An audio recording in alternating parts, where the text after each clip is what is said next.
Chris, it's another game where the opposition could not get anything going on the ground. What has been working so well for you all in terms of defending the run so far? I mean, you just come together, play team ball, stop the run every week. That's our main focus, weekend on defense. Our first thing, especially this week, Coach Drink told us the message was, stop the run, have some fun. So, we just gonna keep playing blocks and playing hard on the edges, setting hard edges, making it hard for teams to run the ball in the middle and on the outside. Eli, sorry. Right here, we'll go to you right here. Chris, it's something maybe in the second half, but some of the passing game explosive.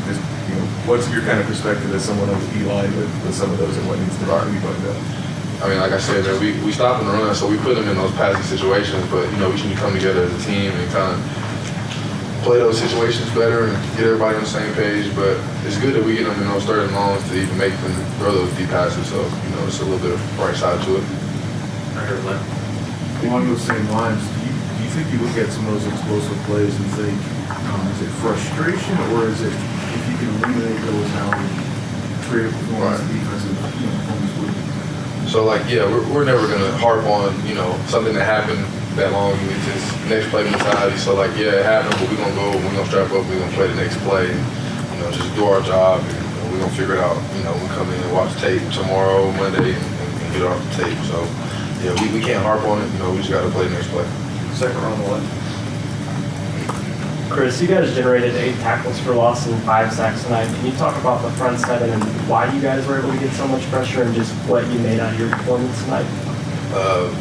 Just one word come to mind is just dominance. I feel like everybody on our defensive front, and front seven linebackers, everybody just came out there with the mindset we're the better team, and I feel like we played like that today, and we were going to go out there and dominate these guys, and there was no doubt in anybody's minds, especially mine, that we were going to go out there and do what we wanted to with them. In the middle here? Yeah, just raise your hand, guys. Chris, obviously the 8 tackles for loss just mentioned, but a lot of discipline too, staying in the lanes, filling the gaps and so forth. Just 4 games into the season, how would you characterize that balance right now in your defensive group? Right, man. I feel like we're playing good team ball. We're complimentary with the secondary. They're helping us. The best coverage is pressure. So, we've been rushing and we've just been real disciplined, especially this week because we had to go against a guy that had good scrambling ability. He's an amazing runner. Can't take that away from him. So we were really keen on hey, let's not rush past the level of the quarterback. Let's just kind of keep him in the box and try to contain him as best as we could. And we had guys in the secondary locking down those routes, and we had to make them run. So I feel like that just kind of disrupted their whole offense. So it was rush and coverage combined. So it's good team ball. 3 more, sorry here. Chris, as someone who was a part of that game in Columbia, South Carolina last year, can you talk a little bit about how sweet it was to come away with a couple of defensive stops down the stretch in this game?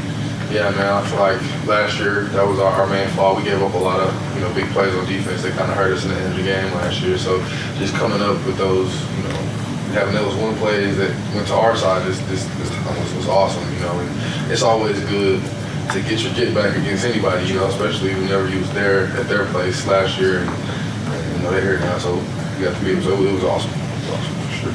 Right here. Chris, what did you see? What was the look when on your sack you recorded you split with Damon? What was the look? What worked a little bit? Right. So, it was just a simple slide protection. It was like 5-0, so everybody had one-on-ones, and I seen them soft setting me, so I just kind of powered into them, and when I got to the level, humped them by and got the sack right there, pushed right to the level of the quarterback. Finish up right here.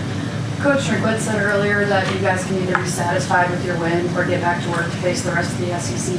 How important was this defensive performance as you get into more conference play?